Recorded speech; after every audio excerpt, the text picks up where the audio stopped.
사도신경 하심으로 2021년도 3월 16일 화요일 온라인 아침 기도회 하나님께 올려드리겠습니다.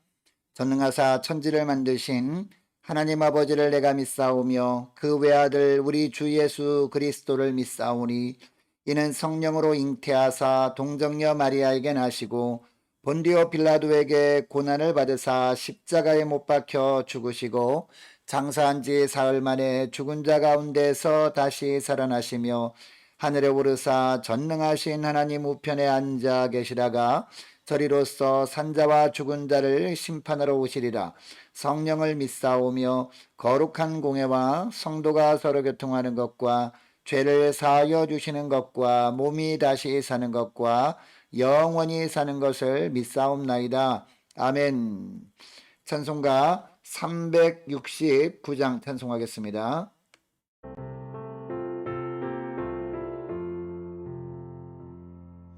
죄지 맡은 우리 구주 어찌 좋은 친구인지 걱정 근심 무거운 짐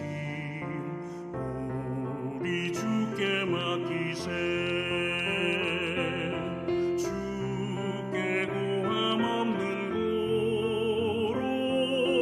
고로 받지 못하네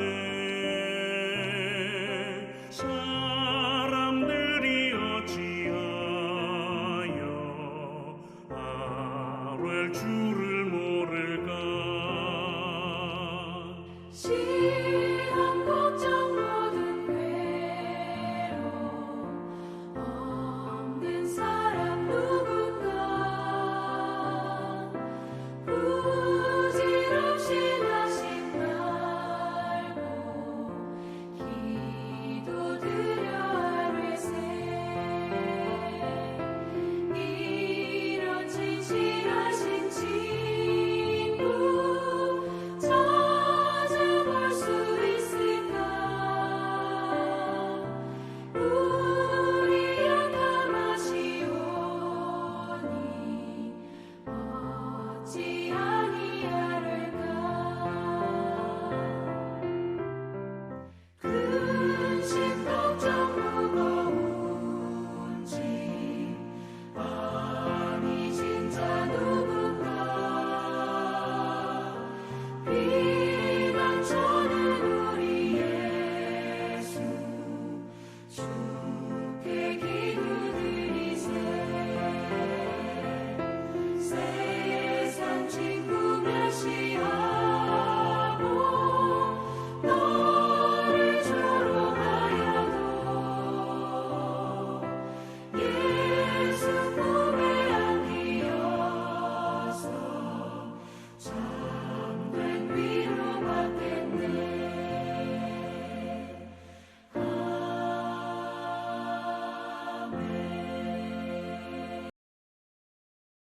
하나님 아버지 감사합니다. 오늘도 새날을 저희들에게 허락하시고 말씀을 통해서 부어주시는 은혜로 살아갈 수 있도록 저희들의 발걸음을 주의던으로 불러주심을 감사합니다. 하나님 오늘도 말씀을 통해서 우리가 어떤 삶을 살 때 영적으로 사는 하루가 될 것인지 주님께서 깨닫게 하실 때 하나님 우리가 깨달은 것으로 만족해 하지 않게 하시고 깨닫게 하시는 바대로 순종함으로 말미암아 주님이 부어주시는 하늘의 은혜로 살게 하시고 하늘의 평강으로 충만하게 체험받는 복된 이 시간 되게 하여 주옵소서. 감사드리오며 우리 주 예수님의 이름으로 기도드리옵나이다. 아멘. 이 시간에 하나님이 주시는 말씀은 신약성경 누가복음 18장 1절부터 14절까지 말씀입니다.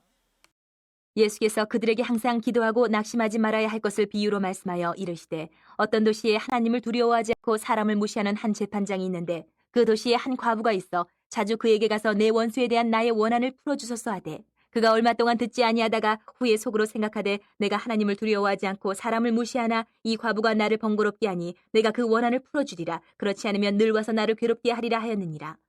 주께서 또 이르시되 불의한 재판장이 말한 것을 들으라. 하물며 하나님께서 그 밤낮 부르짖는 택하신 자들의 원한을 풀어주지 아니하시겠느냐. 그들에게 오래 참으시겠느냐. 내가 너희에게 이르노니 속히 그 원한을 풀어주시리라. 그러나 인자가 올 때에 세상에서 믿음을 보겠느냐 하시니라. 또 자기를 의롭다고 믿고 다른 사람을 멸시하는 자들에게 이 비유로 말씀하시되 두 사람이 기도하러 성전에 올라가니 하나는 바리새인이요 하나는 세리라.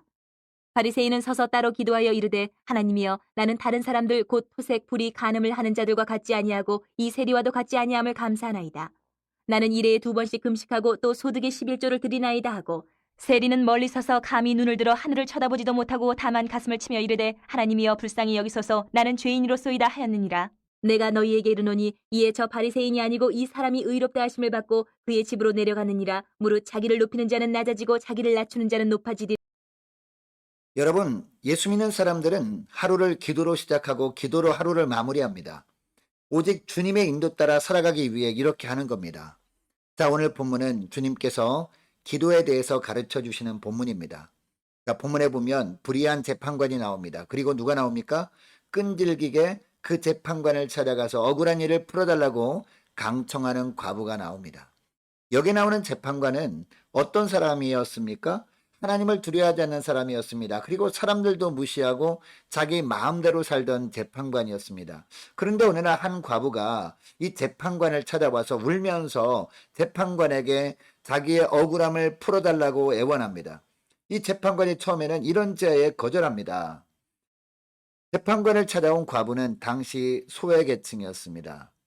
아무런 힘도 없는 여인이었습니다. 물질도 없고 어떤 배경도 없었습니다. 대부분의 사람들에게 무시당하던 그런 여인이었거든요. 그러다 보니까 억울한 일을 당해서 재판관을 찾아와 애원한 겁니다. 그런데 이 여인은 재판관이 자기를 거들떠보지 않아도 재판관 앞을 떠나지 않습니다.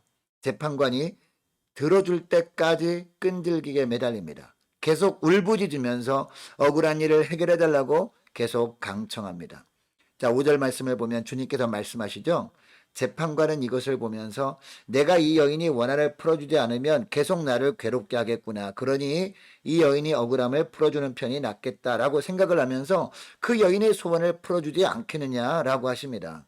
주님께서 재판관과 하나님을 비교하시면서 또 어떤 말씀을 하시는 겁니까? 이처럼 못된 재판관도 끝까지 강청하는 과부의 간구를 들어주었다. 그렇다면 선하시고 의로우신 하나님은 얼마나 밤낮 부르짖는 택하신 자들의 원한을 풀어주지 않겠느냐라고 하시는 겁니다.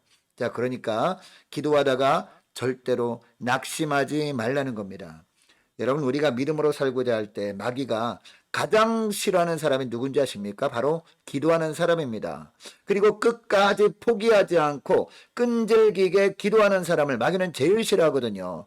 기도하는 사람이 어떻게 하든지 끈질기게 기도하지 못하도록 삶에 낙심이라는 덫을 놓습니다. 어떤 문제 때문에 낙심만 하게 되면 그 어느 누구라도 기도하다가 끝까지 기도하는 것을 포기할 것을 잘 알고 있기 때문입니다. 그러면 마귀가 승리하는 거예요. 여러분, 불의한 재판관은 과부가 자주 찾아와 귀찮게 하는 것 때문에 억지로 들어주었습니다. 그러나 우리 하나님은 다릅니다.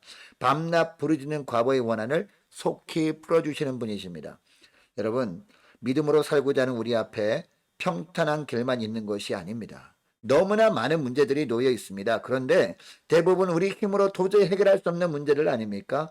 여러분, 이런 문제들을 우리 앞에 하나님께서 두신 이유가 뭘까요?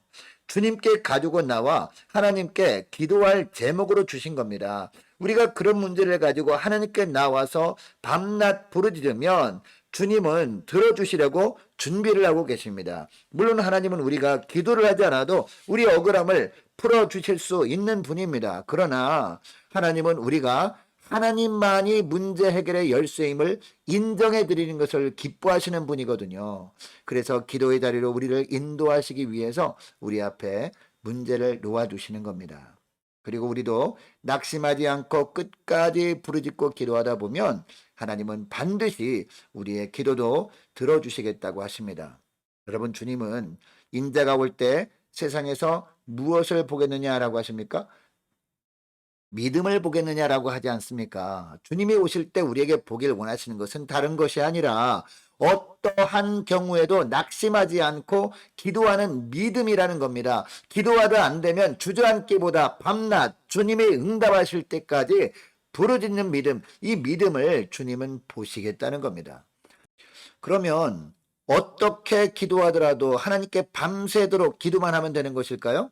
주님은 9절부터의 말씀을 통해서 어떤 기도가 하나님께서 원하시는 기도인지를 말씀해 주십니다. 9절 말씀부터 보면 기도하는 두 사람이 나오죠. 두 사람이 기도하러 성전에 올라가고 있습니다. 한 사람은 바리새인입니다. 그런데 여러분, 이 바리새인이 기도하는 내용을 보면 기도를 통해 철저하게 자신을 드러내고 있죠. 물론 하나님께 먼저 감사드리긴 하는데 감사하는 내용을 보세요. 어떻게 감사합니까? 무엇을 감사합니까? 나는 사람들 곧 토색 불이 가늠하는 자들과 같지 아니함을 감사합니다 라고 합니다. 특히 자기와 함께 기도하러 성전에 올라온 세리와 비교하면서 이 세리와도 같지 아니함을 감사나이다 라고 하고 있거든요. 12절 말씀에도 보세요. 나는 일에 2번씩 금식하고 또 소득의 11조를 드리나이다 라고 합니다. 이 내용을 보면 내가 무엇을 했습니다. 내가 무엇을 했습니다. 이렇게 하나님께 보고를 드리고 있어요. 바리새인이 하나님께 이렇게 하려는 것은 물론 겉으로 보기에는 기도처럼 보입니다. 그러나 여러분, 기도가 무엇입니까? 나는 죽고 내 안에 주님께서 사시도록 하는 것이 기도입니다. 그래서 내 모습은 없고 나의 삶에 주님만이 온전히 드러나도록 하는 것이 기도라는 것이죠. 그런데 바리새인은 기도를 통해서 다른 사람들에게 자신의 의의를 드러내고 있습니다. 그의 삶에 그와 함께 하시는 하나님의 모습은 전혀 찾아볼 수 없어요. 하나님 앞에서나 사람들 앞에서나 철저하게 자신을 높이고 있으면서 이것을 기도라고 하고 있는 겁니다. 반면에 세리를 보시기 바라요. 어떻게 기도합니까? 13절 말씀을 보면 멀리 서서 감히 눈을 들어 하늘을 쳐다보지도 못하고 다만 가슴을 치며 이르되 하나님이여 불쌍히 여기소서 나는 죄인으로소이다 라고 합니다. 전혀 자신을 드러내지 않습니다. 하나님 앞에서 자신을 철저하게 낮추고 있습니다. 아마 이 세리는 기도하러 성전에 올라오면서 하나님과의 관계에서 무엇이 잘못되었는지 생각하며 올라왔을 겁니다. 그리고 기도할 때도 회개할 죄를 생각나게 해달라고 간구했을 겁니다. 그런데 마침 옆에서 기도하고 있던 바리새인이 이 세리와 같지 않게 하심을 감사합니다 라고 기도하는 소리가 들린 거예요. 이때 세리는 깨닫게 됩니다. 자신이 살아온 삶 속에서 어떤 것이 죄였다는 것을 바리새인이 기도하는 내용을 통해서 분명하게 알게 된 겁니다. 이것을 깨닫고 나니까 하나님 앞에 자신의 모습이 너무나 부끄러워서 고개를 들 수도 없었던 겁니다. 다른 간구를 할 수도 없었습니다. 그래서 주님 앞에 너무나 죄송해서 가슴을 치면서 하나님 저를 불쌍히 여겨달라고 저는 죄인이라고 눈물로 기도한 겁니다. 그런데 예수님은 하나님 앞에 자신은 죄인이라고 눈물로 회개하며 고백한 세리를 인정해 주셨습니다. 주님 앞에 의인으로 여겨주신 겁니다. 여러분, 세례의 기도를 통해서 깨닫는 바가 있어요. 주님은 어떤 기도를 받길 원하신다는 것을 알게 됩니까? 오늘도 가슴을 치며 회개하며 하나님께 드리는 상하고 통회하는 기도를 받기를 원하신다는 겁니다. 여러분 이것을 깨닫고 오늘 기도하는 시간부터 가장 먼저 하나님 보시기에 부끄러운 삶을 살았던 적은 없는지 돌아볼 수 있기를 원합니다. 그래서 주님이 깨닫게 하시면 바로 주님 앞에 엎드려서 세리처럼 가슴을 치며 통회하며 회개함으로 주님이 인정해 주시는 복된 이 시간 될 수 있기를 원합니다. 자, 오늘 말씀을 기억하면서 이렇게 기도했으면 좋겠습니다. 하나님, 어떤 환경에서도 절대로 낙심하지 않길 원합니다. 낙심하지 않고 끝까지 기도하는 믿음의 종 되게 하여 주옵소서. 하나님 앞에서 철저하게 나를 낮추고 회개함으로 주님께 인정받는 복된 하루가 되게 해달라고 함께 기도하길 원합니다. 모든 공예배가 회복되게 하셔서 모든 성도들이 영적으로 회복되도록 축복하여 주옵소서. 함께 기도하길 원합니다. 많은 환우들 위해서 기도해 주시기 바랍니다. 특별히 우리 이태영 집사님과 김예린 어린이 위해서 기도해 주시기 바랍니다. 취업을 앞둔 우리 청년들, 고3 수험생들 위해서 함께 기도하기를 원하고요. 나라 민족을 위해서 각 개인이 기도 제목을 놓고 자 우리 함께 기도했으면 좋겠습니다. 자 함께 기도하겠습니다.